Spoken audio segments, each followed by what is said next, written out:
At kapapasok lang po na balita, nag-walk out ang ilan sa minorya sa Senado ngayon lang. Sa gitna po yan ng mainit na debate para amyendahan ang rules upang makalahok ang mga wala sa Senado sa pamamagitan ng teleconferencing. Nakatutok live si Sandra Aguinaldo. Sandra!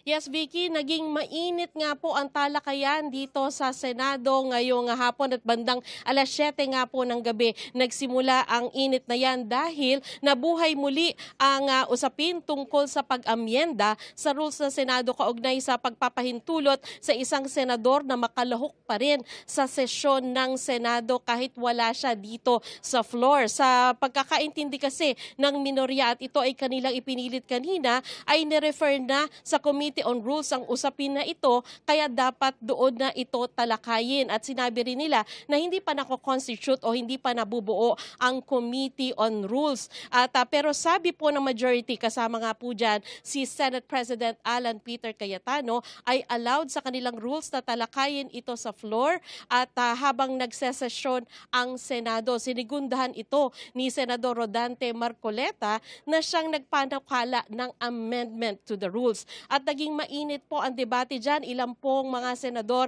ang nagsitayuan mula sa magkabilang panig at isa-isa pong nagsalita ang minority senators para tutulan ito.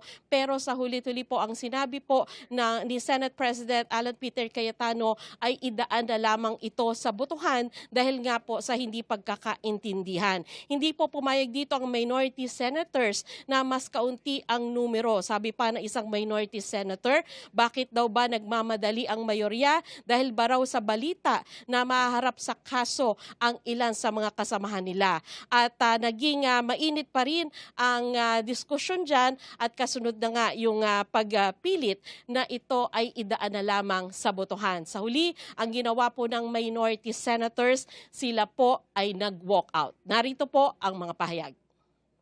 Kayo lumalabas, sir. Bakit po? Mali yung gagawin nilang pagboto eh. Mali ba tayo sa mga rules? Mali yung proseso. Wala pang ang debate sa substance. Bakit po sa tingin nyo gusto nilang mangyari ngayon yon? Hindi na tayo umabot sa pag-discuss, debate sa substantive kasi hindi nila sinusunod yung sariling rules. Teleconference, ginagawa na kung may pandemya. Wala Yes. pandemya ngayon. Walang national natin emergency. babaguhin? Walang force majeure. Sir, baka ituloy nila. Pwede po ba nila Wala ituloy? silang quorum. Ngayon, Vicky, kung inyong makikita ay wala na pong senador dito mismo sa session hall ng Senado. Yan po ay dahil nag-adjourn na dahil nga po sa kawalan ng quorum at ito po ay magpapatuloy na lamang sa Lunes. Vicky? Alright, maraming salamat sa iyo, Sandra Aguinaldo.